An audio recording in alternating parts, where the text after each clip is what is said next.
Hey everyone, Mike here, and this is our detailed review for the HTC One. The One is meant to bring HTC back to their former glory, and that's why the Taiwanese company put a lot of effort in creating their new flagship. The result is, as you'll see from this video, better than anything they ever created before, and probably the best Android handset of the moment. It's not perfect though, but stick with me and you'll see exactly what I mean by that.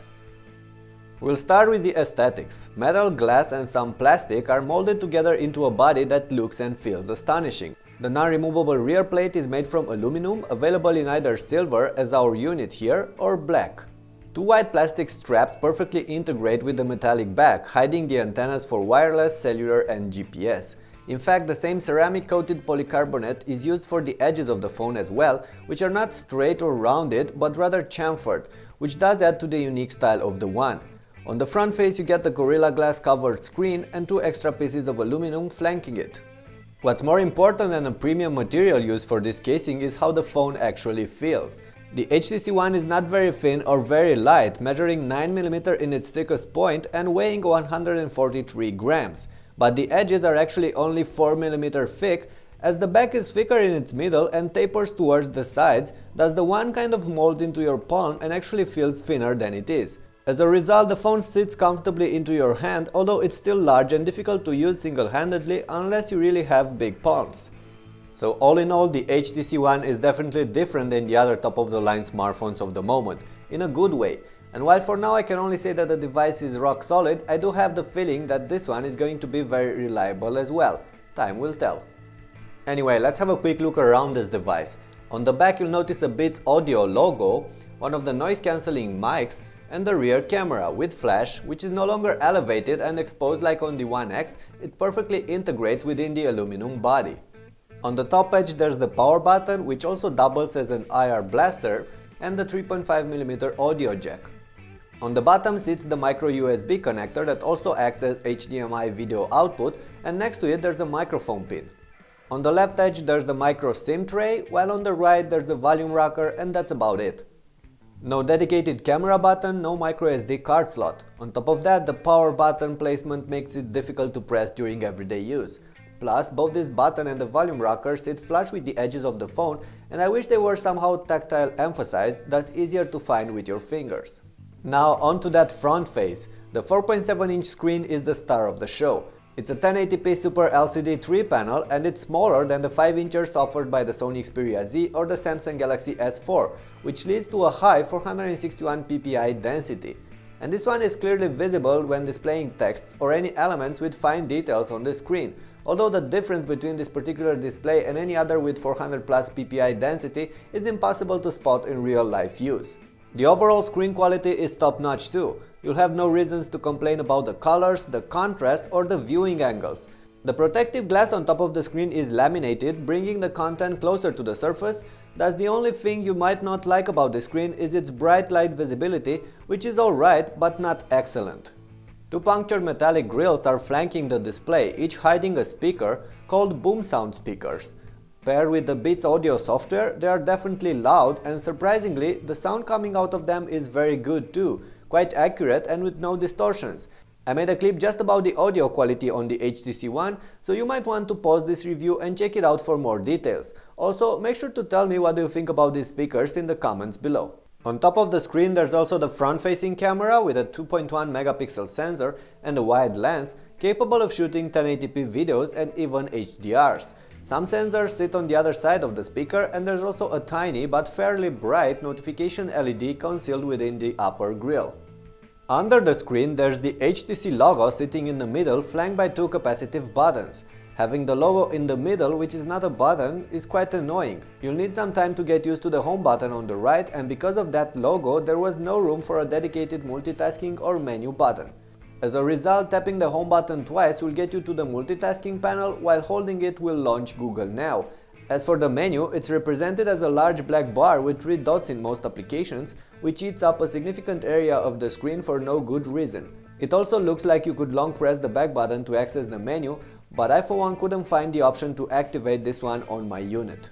With those apart, let's see how this HTC One is actually performing during everyday use. It's been my main performer for the last week or so, and I was satisfied with the overall experience, although there are still some things I wish HTC would have done better. First, the One is running Android 4.1 Jelly Bean, so not the latest Android 4.2, but that's not really a big deal. The big deal is the Sense interface. There's the new HTC Sense 5 UI on the One, designated for its 1080p resolution, and it is actually lighter and less confusing than Sense 4. And that's the good part. HTC added a new lock screen that allows you to quickly launch apps or access the notification panel. The app drawer has been revamped and you can sort the apps in several different ways.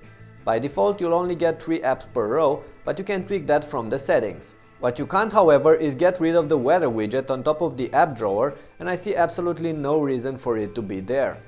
The home screens can be easily customized and you get a set of nice looking HTC widgets. However, you can only have up to 5 home screens and not more.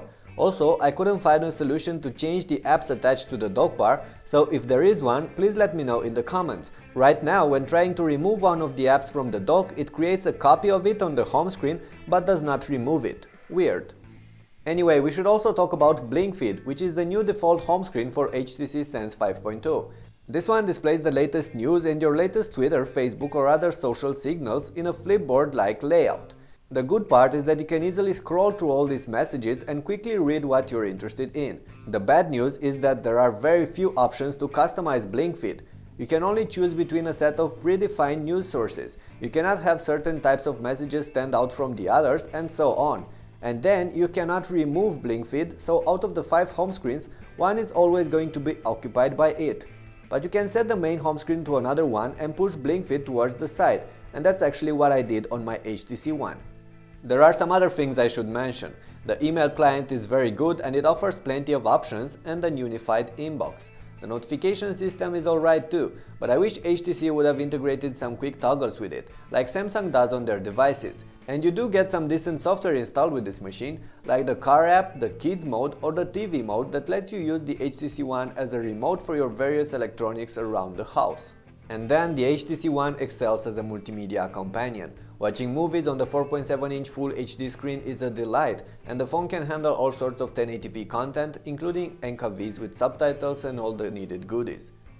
Listening to music is also a pleasure, like you've seen before, and even better with a pair of proper headsets. Browsing on the One is a smooth experience, and this handset comes with both Chrome and a native HTC browser, which still offers support for Flash. And you can also run the latest games that is on the One, as you can see here, but if you want to see some other games I've tried on the HTC One, I'll have a clip just about that in the near future, so make sure to subscribe to my channel.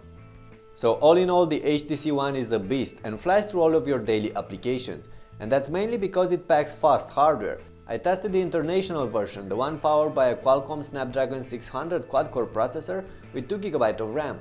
You also get 32 or 64GB of storage with this unit, but no microSD card. Now, I'm not going to focus on the benchmark results in this clip because I believe a phone should not be judged by just numbers. But the HTC One is very fast, in fact the fastest out there in many cases, so if you're looking for those speed tests, you'll find them in my other clip linked here. We shall however talk a bit about the camera, but once again I'll keep it short as I will have a clip just about that coming soon. The HTC One packs a 4 UltraPixel camera. UltraPixels are actually megapixels, but on this handset the actual pixels on the sensor are larger than what you get on other phones. That, the f2.0 lens and the optical image stabilization should mean that the HTC One will offer less noisy captures and better low-light performances. And it actually manages to do that, as you can see from the next part of this video, but on the other hand, fair light shots are not that good. Okay, so what do you think? Make sure to leave your answers below in the comment section. Once again, more samples and conclusions are available in my other clip, so you should definitely have a look at it. All in all though, I can say that the HTC One offers a very good shooter if what you're looking for are smaller sized pictures for web, Instagram, Facebook and so on. Otherwise, if you want larger photos that you can use for prints or that you can edit and crop later, the One is not going to be your ideal pick because of the poorer resolution and rather low amount of fine details captured in fair light stills. And then you do get plenty of shooting options and some nice software additions like Zoe, but more about this in that dedicated clip I was talking about. Alright, as we draw closer to the end of this clip, there are still a few things to clarify. First, I should tell you that the call quality and the signal strength are really good on the HTC One, even in noisy conditions, both when using the loudspeakers or the earpiece. The person at the other end of the line had no problems hearing me loud and clear either. Then the One is a top-notch pick when it comes to connectivity options. 4G LTE models will be available worldwide, also bundling Bluetooth, NFC, DLNA and wireless, with support for the latest Wi-Fi AC standard that should make this handset more future-proof for the next years or so. And then there's the battery life. A 2300 mAh battery lies inside the One, the non-removable kind. With average use, including browsing for an hour or two, listening to some music, maybe watching some videos and playing games, plus talking for 30 minutes or more, the One was able to last from 9 AM till 12 PM with something to spare. All this with the screen set on auto brightness. With lighter use, it could probably go till the end of the second day, but I wouldn't rely on that. So bottom point, the HTC One is usually able to last through the day with medium use, and that's enough for me. Alright, so time to wrap this up. As you've seen, there are plenty of things why I like the HTC One. The things that really matter for me in a phone are the snappiness, the screen, the battery life and the build quality. And the One does score high with mostly all of these. I've left the camera out as I don't really take pictures with my phone, and with the HTC One, the camera is actually a toss-up, good for some things, rather shabby for others.